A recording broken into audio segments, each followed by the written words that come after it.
안녕하세요. 오늘의 뉴스레터에 오신 것을 환영합니다. 1. 무력 사용 계획. 2. 미국의 끔찍한 실수. 3. 한국의 히든카드. 한번 진실을 알아봅시다. 반도체와 그에 관한 국제정세를 말하고 있지만 난 그것보다는 힘을 보았다. 아무리 세계 최고의 반도체 기술력과 자원이 무한히 많더라도 그것을 지킬 힘이 없다면 앙카짓만 못하다는 것을 대만을 통해 느꼈다. 기술과 자원 중요하지만 자주국방이 더 중요함을 느꼈다. 아직도 세계는 양육 강식이 지배하는 곳이다. 우리도 최고의 기술을 지킬 수 있는 국방력 즉 힘을 간과해서는 안 되고 꾸준한 연구와 투자를 게을리해서는 안 될 것이다. 기술, 자원 앞에 자주국방이다. 최근 미래 완도제 산업을 둘러싼 미국과 중국의 패권 다툼이 더욱 격화되는 가운데 전당대회를 성공적으로 마친 중국의 시진핑이 새롭게 발표한 국가전략계획에서 대만 통일을 반드시 실현하고 필요한 경우 무력 사용도 강행한다는 방침을 세워 이를 둘러싼 국제사회의 우려가 나오고 있습니다. 게다가 중국의 전당대회 직후에 발표된 토니 블링컨 미국 국무장관의 브리핑에서 중국은 현재 대만과의 적대적인 현상 유지를 더 이상 받아들일 수 없다는 결론을 냈고 강압적이고 강제적인 방법을 동원해 대만 통일의 목표를 달성하기 위한 방안을 검토하고 있다고 밝혔습니다. 이번 전당대회를 통해 확인된 중국의 정책이 대만에 대한 무력 통일까지 고려하고 있다는 점에서 유사시에 대만과 관련된 글로벌 반도체 기업들이 큰 대가를 치를 것이란 우려가 나오고 있습니다. 특히 대만의 반도체 기업 특성상 글로벌 업체들로부터 반도체 설계도와 정보를 넘겨받아 생산해주는 파운드리 시스템을 도입하고 있기 때문에 대만의 TSMC를 비롯한 다수의 반도체 업체들이 중국 영향권으로 넘어간다면 글로벌 기업들의 기술이 총집약된 반도체 설계도가 통째로 중국으로 넘어갈 수 있다는 우려가 나오는 상황을 자세히 알아보겠습니다. 최근 대만 TSMC의 파운드리 점유율이 소폭 상승하며 2위 삼성전자와의 격차를 더욱 벌리고 있는데요. 삼성전자는 지난 6월 세계 최초로 GAA 기술이 적용된 3나노 공정의 양산을 시작하는 등 기술량만으로 TSMC를 압도하고 있습니다. TSMC는 지난 9월 안으로 3나노 반도체를 양산하겠다는 입장이었지만 반도체 장비 배송 문제와 다른 반도체 생산으로 수요가 몰리게 되어 내년 초까지 3나노 양산을 미룬 상황입니다. 작년에 열린 컨퍼런스에서도 TSMC의 기술진은 3나노 양산에 어려움이 있다고 실토하면서 기존의 2년 주기로 신공정을 양산하던 것과 다르게 더욱더 많은 시간이 소요되고 있다는 입장입니다. 그만큼 3나노 양산엔 생각보다 많은 기술적 어려움이 있는 것으로 보이는데요. 그럼에도 삼성은 지난 6월 3나노 양산에 성공해 이미 고객사들에게 제품을 납품하고 있습니다. TSMC는 사업 초기인 80년대부터 위탁 생산 파운드리만을 전문으로 다퉜지만 삼성전자는 2010년대 들어서며 파운드리의 시장이 커지자 본격적으로 시장에 진입한 후발주자였습니다. 공식적으로는 2017년 5월경 삼성전자 파운드리 사업부를 신설하며 5년차의 신생업체나 다름없는 상황이지만 그럼에도 파운드리의 원조 TSMC보다 앞서 나간 기술력으로 반도체를 생산하고 있습니다. 하지만 최근의 사업 근황을 보면 삼성전자 파운드리는 업계 2위이지만 16%대 점유율을 기록하며 50%대의 TSMC와는 큰 차이를 보이고 있습니다. 그 이유 중 하나로 지목되는 것은 삼성은 종합 반도체 회사로 아무리 좋은 기술력이 있어도 삼성 파운드리에게 반도체 주문을 맡기는 고객사들의 반도체 설계도와 성능 향상의 핵심 기술이 삼성 쪽으로 넘어갈 수 있다는 점입니다. 대표적으로 애플의 경우 아이폰에 탑재되는 스마트폰용 CPU 생산을 대만의 TSMC에게 전량 맡기고 있습니다. 스마트폰 시장에서 삼성과 경쟁하고 있기에 CPU 설계도를 삼성 파운드리에게 건네주면서까지 생산을 맡긴다는 건 애플 입장에서 내키지 않을 수 있는데요. 하지만 TSMC의 경우는 삼성처럼 중압 반도체 회사가 아니리 오로지 파운드리 위탁 생산만 하기 때문에 설계도의 성능 향상을 위한 핵심 기술을 건네주더라도 자신들과 경쟁하지 않는다는 이점이 있습니다. 업계 전문가들 역시 삼성은 종합 반도체 회사이기에 TSMC를 압도하는 기술력이 있어도 파운드리 업계에서 환영받지 못한다고 지적하고 있습니다. 하지만 최근 글로벌 기업들이 자신들의 기술적 보완을 이유로 TSMC를 시장 점유율 1위로 만들어준 대가를 톡톡히 치를지도 모른다는 우려가 나오고 있습니다. 앞서 말한 것처럼 중국의 전당대회에서 더 이상 대만과 통일을 미룰 수 없다는 주장이 나왔기 때문인데요. 특히 세계 1위 부자로 등극한 테슬라의 일론 머스크마저 중국과 대만을 일국양제 방식으로 통일하자는 제안을 하는 등 미국에서도 대만 관련한 리스크를 최대한 줄이려는 움직임을 보이고 있습니다. 일국양제는 중국이 홍콩을 흡수하던 방식으로 대만을 중국의 특별행정구역으로 만들자는 주장입니다. 머스크가 뜬금없이 이런 주장을 하는 이유가 있는데요. 머스크가 운영하는 세계 최대 전기차 회사인 테슬라는 자율주행 시스템을 비롯한 각종 첨단 기능으로 대민 TSMC의 반도체를 대량으로 구매하고 있습니다. 그런데 지금처럼 중국과 대만의 갈등이 증폭되어 러시아, 우크라이나처럼 무력 충돌이 생긴다면 향후 몇 년간 테슬라 차량에 공급될 반도체 칩이 부족해 정상적인 경영활동이 불가능해진다는 것입니다. 안 그래도 지금 차량용 반도체 수급이 불안해 신차 출고 기간이 기본 1년에서 평균 2년까지 늘어난 상황에 중국과 대만의 충돌은 글로벌 기업들에게 최악의 상황이 될 수밖에 없습니다. 테슬라뿐만 아니라 아이폰을 생산하는 애플부터 컴퓨터 CPU와 그래픽카드를 생산하는 AMD와 엔비디아 등 수많은 글로벌 기업들이 대만과 관련되어 있는데요. 그런데 대만 TSMC에게 반도체 주문을 몰아주며 성장을 이끌어온 글로벌 기업들이 결국 중국 반도체 산업의 구원자가 될 수도 있다는 우려가 나오고 있습니다. 중국은 시진핑 집권 이후 10년 가까이 500조 원이 넘는 반도체 투자를 집행했지만 서방 세계의 전방위적인 제재에 아무런 성과도 내지 못하고 중국 정부의 지원으로 연명하던 반도체 기업들마저 연쇄적으로 파산하게 되는 결말을 맞이했습니다. 특히 러시아에게 유일한 반도체 공급국이 된 중국은 러시아에게 납품하는 반도체의 불량률이 최대 50%에 달한다고 영국의 매체가 보도했습니다. 과거 중국산 반도체의 불량률은 1%에서 2% 사이였지만 서방의 제재로 반도체 생산 장비의 유지 관리에 어려움을 겪으면서 불량률이 기하급수적으로 늘어났다는 것인데요. 일반적인 반도체 기업들의 불량률은 0.05%에서 0.1% 사이인 것으로 알려져 있어 중국 반도체 불량률이 얼마나 황당한 수치인지 가늠조차 안 되는 상황입니다. 하지만 최첨단 유도무기와 군사장비에 탑재해야 되는 반도체가 부족한 러시아는 울며 겨자 먹기로 중국의 반도체를 비싼 가격에 살 수밖에 없는데요. 그런데 이렇게 기술력이 떨어지는 중국의 반도체가 대만의 반도체 산업을 흡수한다면 얘기는 달라집니다. 중국은 반도체 자금률이 한 자릿수이며 연간 300조 원 가량의 반도체를 수입하는 세계 최대 반도체 수입 국가입니다. 반면 중국의 15억 인구에 비해 매우 적은 3천만 명의 인구를 가진 대만은 세계 최대 반도체 기술을 가지고 있기에 중국이 대만과 통일하면 농축된 기술력을 단숨에 확보하는 것은 물론이고 반도체 수입을 크게 줄일 수 있다는 것입니다. 가장 문제되는 것은 글로벌 반도체 기업들의 설계도입니다. 애플과 엔비디아 그리고 AMD와 같은 업체들은 최첨단 특허와 기술을 적용한 반도체 설계도를 TSMC에게 건네주면서 반도체 생산을 맡기고 있는데 만약 대만이 중국의 영향권에 넘어가면 이런 최첨단 극비 정보가 함께 중국으로 넘어갈 가능성이 크다는 것입니다. 이렇게 되면 그동안 서방 기업들이 중국의 반도체를 저지하기 위해 10년 이상 노력한 결과가 무용지물이 되는 것은 물론이고 막강한 자본력과 기술력을 동시에 확보한 중국이 세계 최대 반도체 제조국으로 성장하는 것은 시간 문제가 됩니다. 미국에서도 이런 부분에 대한 우려가 나오고 있습니다. 미 국무장관의 우려처럼 중국은 실제로 대만에 대한 무력 통일도 염두에 두고 본격적인 통일 작업에 박차를 가하는 중입니다. 현재 중국의 성장률은 정체되어 있고 러시아 우크라이나 상황에 국제적인 이목이 쏠린 가운데 대만 역시 우크라이나처럼 되지 않기 위해 미국의 첨단 방산 장비를 적극 도입하고 있는데요.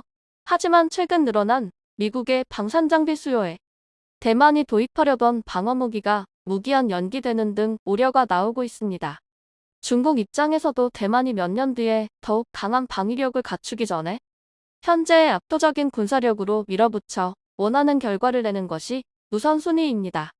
게다가 중국 지도부에선 반도체 없이는 양질의 성장이 불가능하다고 판단해 첨단 산업의 뿌리가 되는 반도체 산업을 국가 기반 산업으로 깔고 가야 한다는 입장이지만 현재 국제사회의 체제 속에 제대로 된 반도체 장비조차 반입하지 못하는 중국이 제대로 된 반도체 산업을 육성하기란 사실상 불가능에 가깝다는 뜻이며 결과적으로 반도체 자립을 못하게 된 중국은 성장률의 한계가와 더 이상 경제 성장을 이루기 어려워진다는 뜻입니다.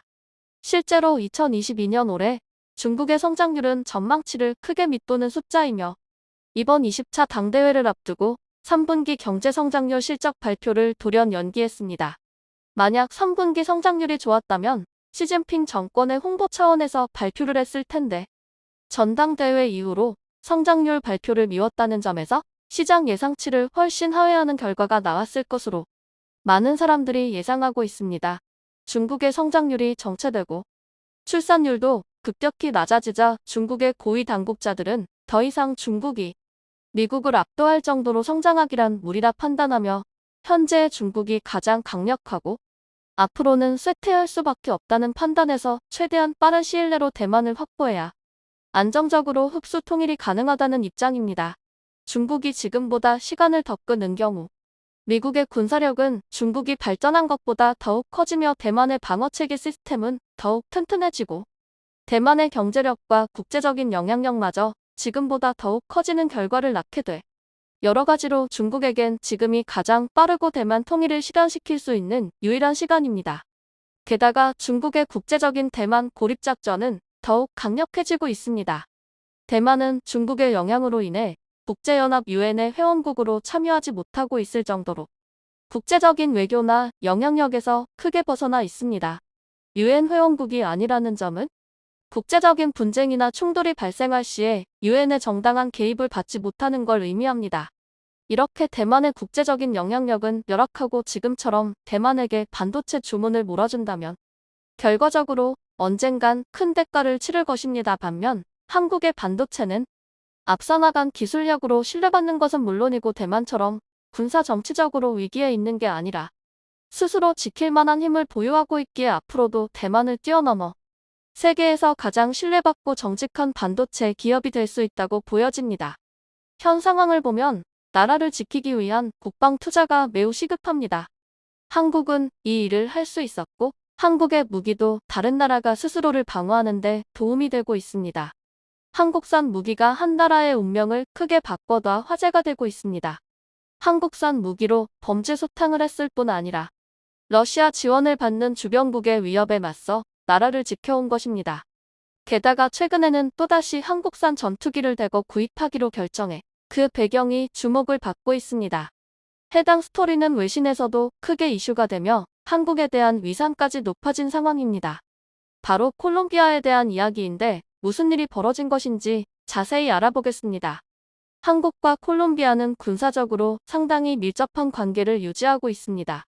2010년에는 콜롬비아 해군 사령관이 한국을 찾았으며 2011년에는 한국 해군 참모 총장이 콜롬비아를 처음으로 방문하기도 했습니다. 이를 통해 한국의 초계함 퇴역 소식을 알고 있었던 콜롬비아는 2012년 퇴역 초계함의 무상양도를 요청해온 바 있습니다. 단순히 그냥 달라는 것이 아니었는데 그들은 한국산 해성 미사일을 구매해 갔습니다. 독일제 함정 4척을 업그레이드하기 위해 비공개로 주문해 왔던 것입니다. 해성 미사일은 LIG 넥스원이 개발한 함대함 순항 미사일로 국산 미사일로는 최초의 수출이었습니다. 이는 1996년 이후 8년에 걸쳐 개발됐으며 발사 후 완각방식 유도기법을 사용해 정확하게 타겟을 명중시킬 수 있는 것으로도 유명합니다. 해성의 제작 단가는 기당 20억 원 정도로 알려져 있습니다. 그런데 해성에 대한 엄청난 위력은 2019년 콜롬비아의 테스트를 통해서 확인된 바 있습니다. 해군 창설 196주년 기념일에 해성을 발사해 목표 함선을 일격에 침몰시켰던 것입니다. 외신들도 해성의 능력에 감탄하며 엄지손가락을 치켜 올린 것으로 나타났습니다. 그들은 해당 미사일로 바다에서의 적의 침투를 원천 차단하고 있습니다. 콜롬비아는 중남미 국가들 중에서 유일하게 6월 25일 전쟁에 참전한 국가로 알려져 있습니다. 멕시코인들이 미군에 입대해 한국을 도와준 사실이 있지만 콜롬비아는 국가의 이름을 걸고 군함과 병력을 파견했던 나라입니다. 6월 25일 전쟁이 한창이던 1951년 세 척의 호위함이 순차적으로 도착했고 육군 한 개 대대를 포함한 병력 5,300명은 낯설고 먼 대한민국에서 생사를 건 싸움을 했습니다. 그들은 금성지구 전투, 김화고지 전투, 동해 보급품 수송선단, 호위 등으로 몸을 사리지 않았습니다. 이로 인해 213명이 전사했고 448명은 부상을 입는 피해를 입으면서도 한국을 지켰던 것입니다. 콜롬비아에 참전이 없었다면 전쟁은 더욱 어려워졌을지도 모릅니다. 그 후 한국과 콜롬비아는 깊은 신뢰를 바탕으로 1962년 수교를 한 바 있습니다. 하지만 콜롬비아는 가난했고 군사력을 추가로 키우기에는 역부족인 상태가 지속되었습니다. 실제로 콜롬비아의 1인당 GDP는 세계 74위로 5,300달러 정도인 나라입니다. 이런 상황에 범죄단체까지 극성을 부려왔습니다. 그들은 밀수선들을 퇴치하고 주변국과의 갈등을 막기 위해 무기 도입이 시급한 상태였습니다. 그러던 와중에 그들은 한국산 초계함을 요청해왔고 한국은 과거 참전에 대한 고마움을 잊지 않으며 기쁘게 화답했습니다. 퇴역 초계함이 지속적으로 발생하고 있어 가능했던 일입니다. 한국 해군은 1980년대 초부터 6차 사업에 걸쳐 초계함 28척을 건조해왔습니다. 1차 사업으로 탄생한 동해급 4척과 이후 포항급 24척을 건조해 활용한 바 있습니다. 이는 2009년부터 순차적으로 전역 또는 퇴역하며 우호국에 제공할 수 있게 된 것입니다. 그렇다고 그냥 낡은 중고함을 준 것이 아니었는데 9개월 동안 디젤 엔진 분해 정비, 선체 보강, 함포 설치 등 오버홀 총분해 수리 수준의 정비를 해주기도 했습니다. 콜롬비아 해군 70여 명도 한국에 도착해 함정 운용 및 정비 교육을 받아갔습니다. 그렇게 한국 안양함은 나리뇨함으로 명명돼 2014년 콜롬비아로 출발했던 상황입니다. 나리뇨는 자국의 독립운동가이자 혁명가로 부통령을 지낸 인물의 이름을 딴 명칭입니다. 안양함을 인계받은 콜롬비아 함장은 흐뭇한 미소를 지으며 만족감을 드러냈습니다. 나리뇨함의 선체 번호는 안양함의 선체 번호 755에서 7을 뗀 55로 정해졌고 콜롬비아 해군은 천운이라며 의미를 부여해 기뻐했습니다. 그러면서 함선에 태극 문양의 마크까지 새겨넣으며 교감을 과시해왔습니다. 얼핏 보면 한국 해군을 상징하는 것처럼 보일 수 있지만 태극 문양에 쓰인 빨강, 파랑, 노란색은 콜롬비아 국기에 사용되는 색입니다. 2014년 안양함이 콜롬비아에 도착하자 당시 산토스 대통령은 대대적인 환영 행사를 진행했습니다. 직접 올라타 내부를 둘러본 뒤 최첨단 기술로 재정비를 해준 한국의 깊은 사의를 표명했고 20년간 태평양 주민들의 안전을 책임지게 될 것이라는 언급을 하기도 했습니다. 그리고 2년 후 그는 내전 종식의 공을 인정받아 노벨 평화상을 받은 인물이 됐죠. 콜롬비아는 한국이 준 초계함을 마약 등의 밀수를 차단하기 위한 고속정으로도 활용하고 있습니다. 무슨 범죄 조직을 잡는데 초계함까지 동원되느냐는 말이 나올 수 있지만 콜롬비아의 상황은 심각했습니다. 콜롬비아 범죄단체는 마약을 운반하기 위해 잠수함까지 건조했을 정도입니다. 실제로 2016년 잠수정 한 척이 한국 초계함 등의 활약으로 격침된 바도 있습니다. 그리고 한국은 2020년에 또 다른 퇴역 함정 익산함도 제공했습니다. 6월 25일 전쟁에 참전했던 함정명을 따 토노함으로 명명됐고 이 또한 카리브해 전담 부대에 합류해 마약소탕 작전에 투입된 상태입니다. 익산함은 대함 미사일과 대잠 폭뢰, 어뢰 발사관 등으로 무장되어 있습니다. 전시에는 군사적 용도로 활용될 수 있지만 대잠 능력을 갖추고 있어 범죄단체의 활동을 막는데 큰 역할을 하고 있는 상황입니다. 포항급 초계함은 1998년 여수 앞바다에서 펼쳐진 북한 잠수정 격침 작전에서도 능력이 드러난 바 있습니다. 광명함과 남원함이 고속으로 도주하는 북한 잠수정을 끝까지 추격해 명중시켰던 것입니다. 한국 무기에 감탄한 콜롬비아는 최근 놀라운 선택을 했습니다. 차세대 훈련기로 한국타 50과 FA-50 기종을 채택한 것입니다. 콜롬비아 현지 매체들은 한국산 전투기 구입을 대서 특필하며 한국이 초기함 2척을 기증하고 국제 협력을 강화했기에 이런 결과로 이어졌다는 설명을 했습니다. 이번 결정은 지난해 하반기 콜롬비아 대표단이 방한한 지 수개월 만에 이뤄진 성과입니다. 이는 미국 군사 전문 매체 디펜스 뉴스까지 긴급 타진하며 놀라움을 드러냈습니다. 콜롬비아 공군은 총 6억 달러 규모로 20대 이상 구매를 추진하고 있습니다. 미국제 드래곤 플라이 쌍발기가 작년 6월 퇴역하면서 대체기를 찾고 있는 것입니다. 콜롬비아 공군은 주력 전투기였던 이스라엘제 크피를 또한 노후화돼 한국 전투기가 이에 대한 공백도 일정 부분 메워줄 것으로 기대하고 있습니다. 한국 훈련기가 공대공, 공대지 전투 능력을 갖추고 있기 때문입니다. 크피르 전투기는 2023년 퇴역 예정이지만 후임 모델은 아직 정해지지 않은 상태입니다. 한국과 경쟁하는 기종은 이탈리아 레오나르도사의 고등 훈련기 M346이었습니다. 하지만 한국과 콜롬비아의 신뢰를 넘어서지는 못한 상태입니다. 콜롬비아가 한국 무기를 찾는 것은 범죄단체 소탕도 있지만 베네수엘라와의 관계 악화 때문도 있습니다. 콜롬비아는 북대서인 조약 기구 나토의 중남미 유일 파트너 국가이자 미국의 우방국이고 베네수엘라는 러시아와 긴밀한 관계를 유지하며 군사 지원을 받고 있습니다. 베네수엘라 독재 정권을 지탱하는 기둥 역할을 러시아가 하고 있는 것입니다. 미국은 베네수엘라 야권 지도자인 후안 과이도를 지지하고 있고 러시아는 현 대통령인 마두로를 지지하고 있습니다. 이런 콜롬비아와 베네수엘라는 상당한 국경을 맞대고 있어 잦은 충돌이 발생하고 있습니다. 2017년 이후 미국의 경제 제재를 받은 베네수엘라는 러시아와 더욱 밀착해왔습니다. 러시아 항공기와 미사일 방어 시스템을 구매하고 합동 군사훈련을 하면서 말입니다. 러시아가 지난 1월 서방과의 협상이 실패할 경우 쿠바나 베네수엘라에 군사 인프라를 배치하겠다고 위협한 것도 이런 관계 때문입니다. 베네수엘라와 러시아 측은 올 2월 마두로 대통령이 지켜보는 가운데 석유 공급 협정을 맺기도 했습니다.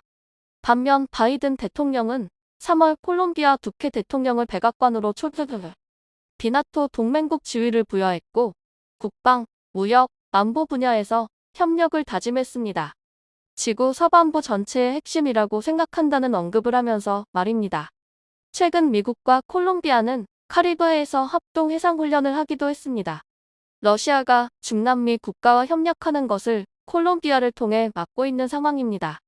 콜롬비아와 베네수엘라는 2010년 이후 단교 상태를 이어오고 있습니다. 베네수엘라 주민들은 극심한 경제난과 정치 사회 혼란을 피해 이민을 택하고 있습니다.